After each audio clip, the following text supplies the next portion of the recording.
So, 135 rule in productivity.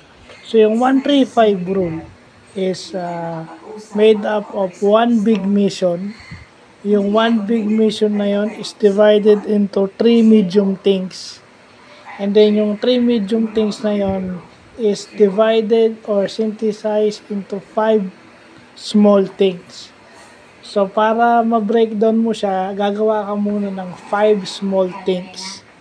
So, pag nabuo mo na yung 5 small things na yun, that would make up 3 medium things. At pag nagawa mo na yung 3 medium things, that would make up the whole of a mission. So, ganun mo binibreakdown yung task mo. Ito raw 135 rule is effective para sa mga taong na-overwhelm dahil sunod-sunod yung kanilang work at sunod-sunod yung kanilang trabaho.